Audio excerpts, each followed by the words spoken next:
Broadcasting from the business capital of the world, this is the Podcast Business News Network.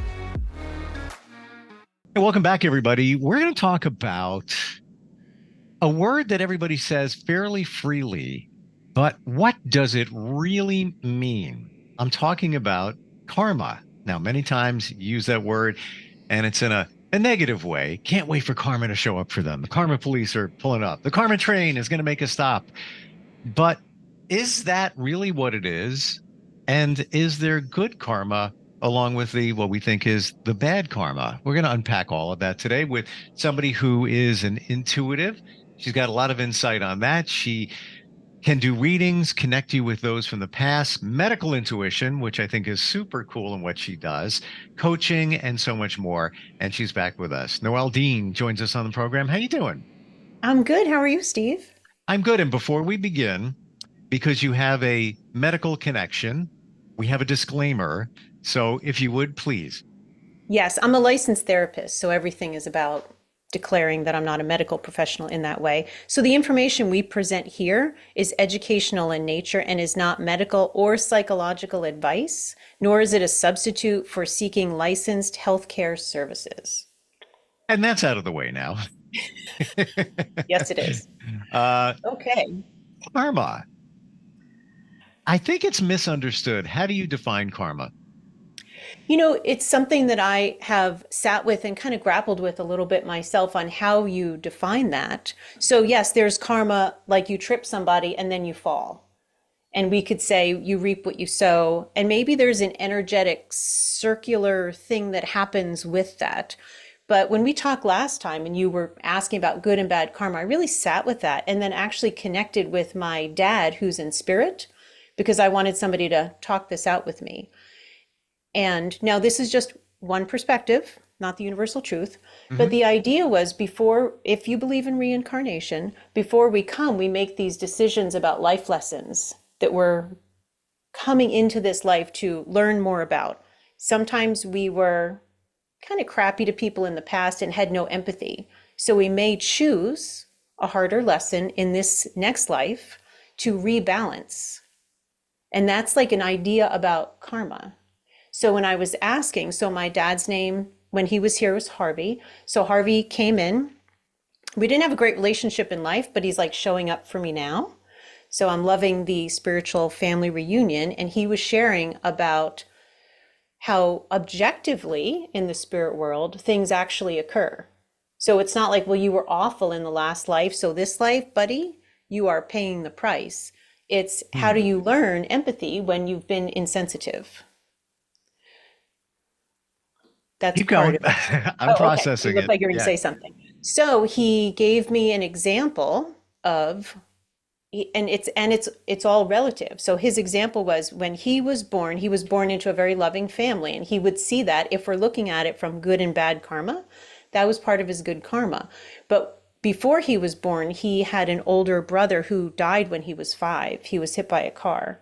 So he considered that, well, if you were looking at it relatively, it's bad karma because that actually changed the whole dynamic in his life. Having me as a child, because I asked, was kind of bad karma for him in some ways because I actually wasn't his child and there was no honesty about that. And so that was a reminder when he saw me of what happened. But the good karma that he felt like he might have had was that I had no real voice. So even though things weren't great and I wasn't feeling very connected, I wouldn't have said anything to call him out. And he got to be himself and he considered that good karma. So an example from me when I've asked about this, and I think I touched on this a little bit last time. So part of the karmic rebalancing for me is that I saw a life that I had where I was a psychic woman and I was mentoring a younger woman. I had built a business. I had a shop, this sort of musty, dark shop that I wanted to hand over. To me, it was my legacy. I worked my ass off for it.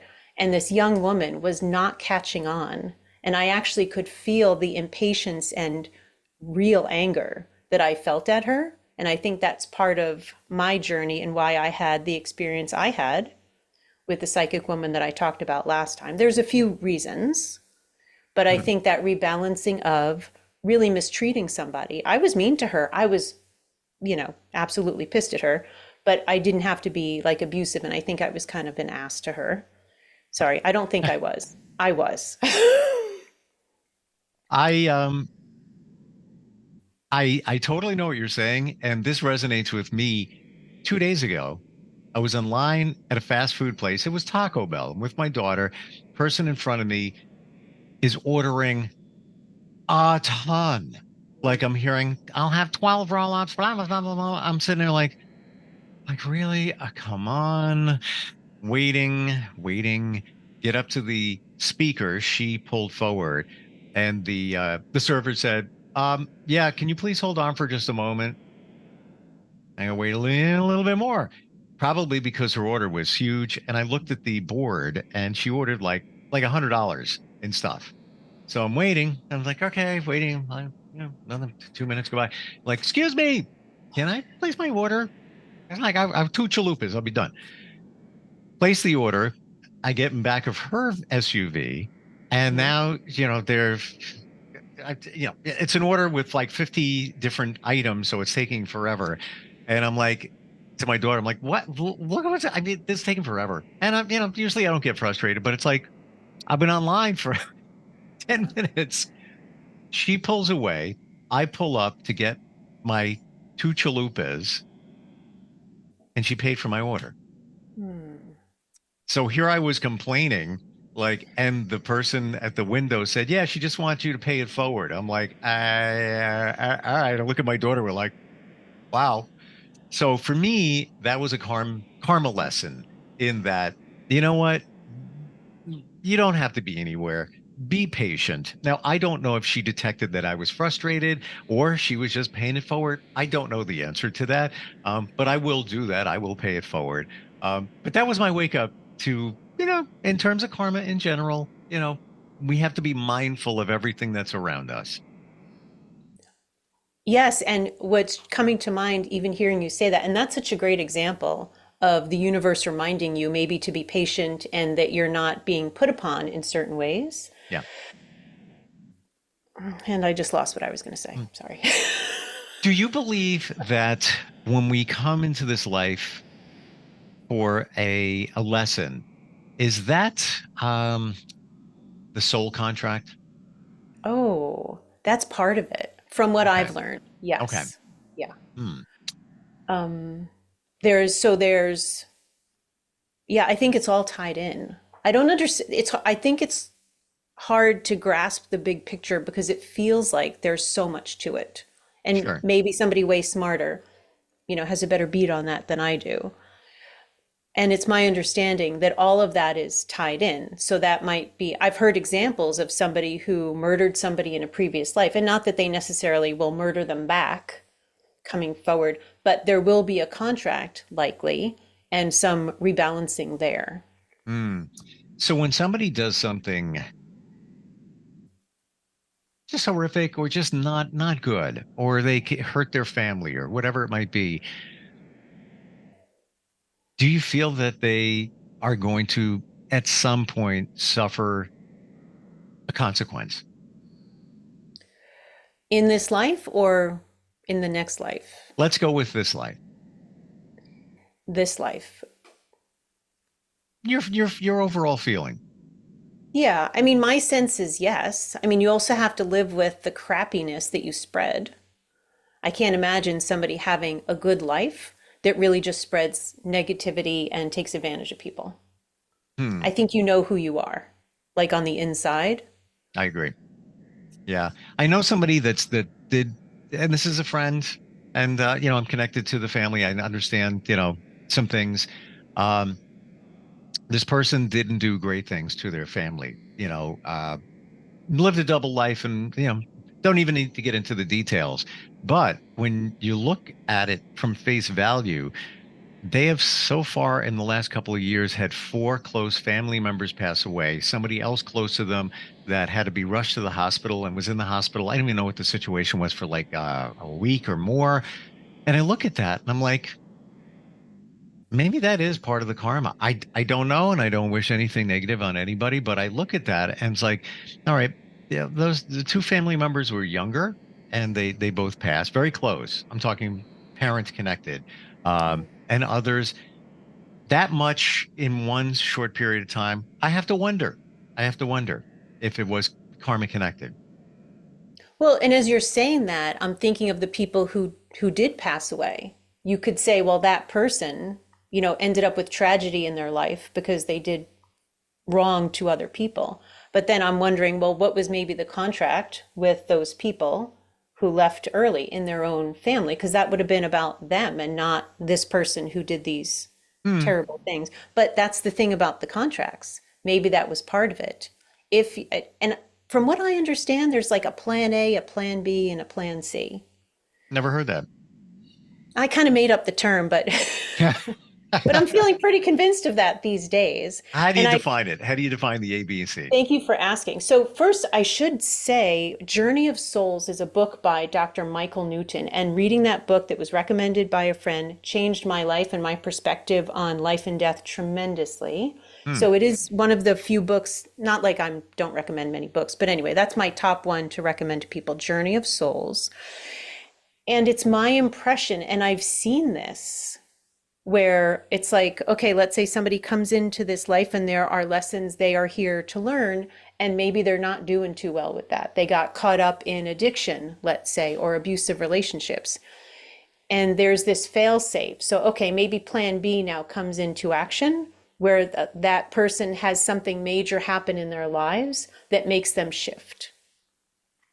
And that was their plan B. And there might even be a plan C, like if you still don't get it, maybe we'll give you cancer or something that will rattle your world, not as a punishment, as a wake up, as a lesson. I feel Hmm. like my journey with breast cancer really was that. I was headed in I was fine, you know, I was fine, but I was definitely not fulfilling any potential I really had, certainly not spiritually. And so I got breast cancer, and that part was terrible, the experience of the treatment. But as we were talking about last time, you can't hate the process when you end up somewhere better, really. And I feel like it put me on a road that I never would have thought to be on. And I absolutely freaking love it. So I Hmm. don't complain about cancer, my journey with it. It was a gift to me. Not everybody feels that way, and I'm not trying to impose anything on anybody else. But yeah. Well, and I appreciate you sharing that and also your view of it because I subscribe to it. Hmm. The things that we deal with, I believe there's a reason. Will we ever know the reason? Maybe. I don't know. I don't have that answer, but it's made to it's presented to us to make us more resilient, possibly more stronger, possibly to change the course. And sometimes you need that, rock in the pond, whatever it is, and the ripples to Mhm. go out to make you see that, oh, wait a minute, I need to swim this way. I've been going this way and fighting the current, and I think this is the right way. Or I have fear of swimming this way, so I'm just going to keep going this way, even though But I think ultimately, if you really, really, really search your soul and listen, Mm. it's you're swimming the wrong way. I don't mean you per se, but just in general, it's not the right way, but Yeah. it's the easiest way because of the fear and well, we fear change. So let's go that way instead of going that way. And maybe those things happen in life to make us go the other way. I don't know. That's my thought. Oh, I agree completely. I think it's an opportunity, and we all get complacent. You're right. We maintain the status quo, even if we really kind of hate it, but it's comfortable and it is hard to make change, and sometimes we're forced. And I believe, I could be wrong, speaking from my own life, that I definitely planned this ahead. I don't know what I was thinking when I was in whatever meeting that was. I think I might have been hyped up on caffeine and I raised my hand for all kinds of experiences. And I'm like, Uh-huh. but that's Yeah. okay.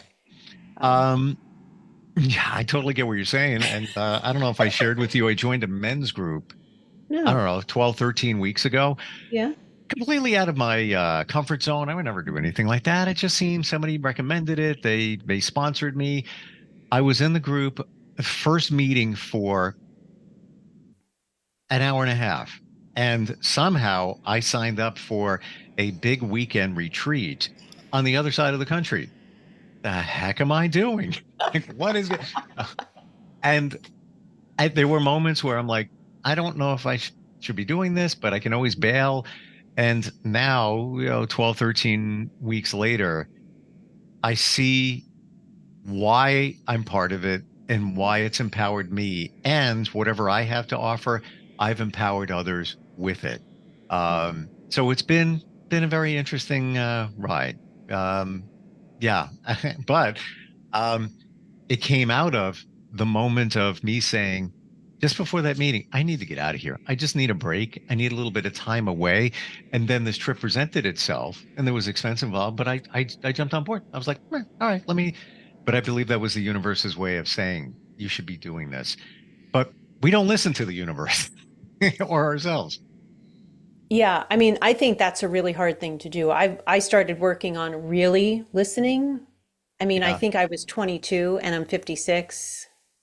I don't know. I can't do the math right now, but yeah, I think it takes a lot to really listen, and we're not taught to listen. It's not popularly valued necessarily to listen, Sure. because to belong when we're young, we can't listen to ourselves because then we stand out, and nobody wants to stand out when you're young because you get made fun of. Oh, yeah, absolutely. Yeah. And I'm sure for somebody like you with that type of intuition, you got to keep that quiet, especially when you're younger, I would assume. Yeah, I mean, I didn't, I let mine go. Hmm. So, uh, yeah, it is what it Wow. is. But I also want to bring up something about your group. I love that you joined that group and you're listening to this part of yourself, even though you know it's making you uncomfortable to sign up for this workshop. Like, what was I thinking? It's on the other side of the country. It's money, like, Yeah. but you actually really did listen. And I'm wondering if, because I'm really trying to stay mindful of asking for help. And I'm Hmm. wondering if you were asking for something to come in and not to pry, but just saying for yourself, you were asking for something and then this showed up as an option. I was asking for a little bit of a change. Hmm. And that Okay. would have came in the let me get on a plane and just, find a friend in Florida and just hang out for, a weekend or whatever it is, just needed a change. And this was the change. But interestingly, the stuff I learned from people like you in moments like this podcast and everything, uh, in this group right now, and there's different reincarnations of groups, you get spun off and whatever, but this is going to go for like 6 months. They made me the shaman like that. I'm not a spiritualist, but I take the knowledge that I've gained from people like you. Maybe karma will be something I'll share, and I have a moment. Yeah, I'll call it 5 minutes during the weekly meeting where it's a shaman moment. All right, this is what we need to be mindful of, and I'll come up with something based on these kind of talks. So I'm sharing it, but it's yeah, it definitely impactful. I want to ask you, when you talk about the soul contract, the life lessons and all of that, does that go back to the Akashic records? You have such big questions. That's Just great. wondering. No, this is great. So the Akashic Records, if somebody isn't familiar, is this like ethereal, I, this isn't the right word, but the only thing coming to me is like accounting department. But it really is documenting things that your soul has experienced. I've had a couple of Akashic Record readings, one in particular that helped me distinguish something that I was acting out in this life that I didn't realize at all. It was so helpful. So it's helping you look at past lives and what are you carrying from that? A major lesson in this life, a major lesson in that life. Hmm. I'm trying to remember what the lesson was in this life, but it was related to the experience that I shared about. So that Hmm. was really helpful to hear. But actually, I carried forward the fear of telling the truth in a past life. A woman who I know did that reading and saw that I lived in, I guess, a religious community. I came forth saying, "Hey, we should be friends with the people in the other type of religious community," and I was completely ostracized. And Wow. I could really feel in this whole life, Steve, like seriously, the fear of really speaking the truth to anybody. I couldn't have put my finger on it until she said it. And I was like, oh my gosh, yes, Wow. yes, that is a huge fear of mine. And that has helped me so much. I do plenty of other kinds of readings and stuff, but just that one Akashic record reading just really helped me create a breakthrough. And all of this that's what I mean about like the vastness. It's a little bit mind-blowing to bring it all together. So you needed to learn a lesson in this life based on your lesson from the past life of speaking your mind freely. So now, you clammed up, so to speak, in Yep. this life earlier. Why do we have to go through that? Why do we have to go through those lessons? I would like to think the universe is here to support us and wants only the best for us. Sometimes, things happen, but why do we have to go through that stuff? Having a judgment about it, like suffering through things, makes life just seem harder anyway. Not that it doesn't feel completely true. I've been listening to somebody on Instagram, where I get a lot of my information these days, who channels an energetic being who brings all kinds of philosophy about what in his mind is the truth, and he tries to keep it very simple. Sorry, I got off track. Well, somebody like you has a lot going on, so I totally get it. Totally get it. Who knows? Maybe somebody's knocking on your intuitive door right now to deliver something. Do you get that, like, in the middle of the night, or just hanging out watching TV? Oh, yes. 3 a.m. while I'm watching TV. Not so much when I'm like on the toilet, but a lot of times. And I just wanted to reach out to amuse myself. Sure. So I teach this class, and I'm somebody that helps me is my friend's daughter, who I met after she passed. Who anyway. So I had this idea that when her name is Trish, when she brings in a message, I'll hear sometimes this high pitched sound, and I'll be like, "Whoa!" And if I'm talking in class, I don't want to interrupt, but I need to interrupt. So I got this. So I'd be like, "Excuse me, yes, Trish." So Got to answer the call. You got to answer the call. It's like the Yeah. Batman red phone with the commissioner. But and I I guess, know Commissioner Gordon. I know exactly what you're talking about. thank you. Hmm. Now we can be signaled all the time, and now noticing what are signals, I think, is a big thing. Agreed. But yes, and I don't always answer. Sometimes I'm in bed, I'm half asleep. I'm like, "I'm sorry, can you come back in the morning?" But yeah, I mean, I'm not bombarded, and I don't feel like I don't have peace. But sometimes I just want to watch Netflix with my husband, and I don't want to interact. And more than ever, I believe in our society at this time, there's so many distractions that it's harder than ever to receive something that's coming your way. Because I believe we're getting, even from the answer, like we said before, the answer is within us, but we don't trust it, or more importantly, you can't hear it. There's so much going on, and then logic comes in, and then the distractions, and many of us don't sit with ourselves and just be quiet and see what's coming. Sometimes we're afraid to. Sometimes we're afraid to even be with ourselves. I have a couple of friends that I know that's what's going on with them. We're out of time here. How do we connect with you? How do we find you, Noelle? I'm at connectingwithnoelle.com. You can find me also on Instagram and Facebook at the same handle. And yeah, I would love to hear from anybody, anything they'd want to hear about on our next episode at connectingwithnoelle@gmail.com. And Absolutely. Please be in touch if that feels right on your heart. Yeah. And if you're feeling that there is something there, but you're not receiving it, let Noelle do it. She'll answer the red phone and get that done for you. Thank you so much for being here today. Really cool insight. Looking forward next time we talk. Me too. Thank you so much. We'll be right back. Are you looking for even more of the podcasts and hosts that you love? The Podcast Business News Network is proud to announce that you now have even more ways to listen live. Check out the MyTuner Radio, online radio box, and Simple Radio apps on iOS and Android, or find us online. Search for Business News Network on mytuner-radio.com, or search Podcast Business News Network on streama.com and onlineradiobox.com/US. Take your podcast on the go and don't miss a minute of the action.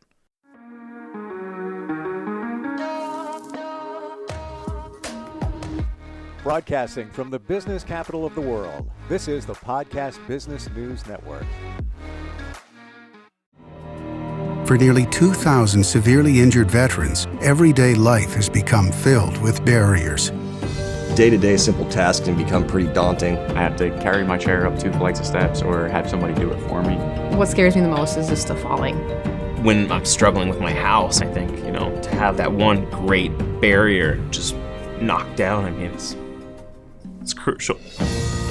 Home for Our Troops is a wonderful nonprofit that builds a mortgage-free, fully adaptive, handicap-accessible house. And there's no catch. It'll be our very first home that we've ever owned. This is a game changer. This is where your life begins again. We need you to join us in completing this important mission. Please visit hfotusa.org and help build homes and rebuild lives. Because of you, everything's going to be okay.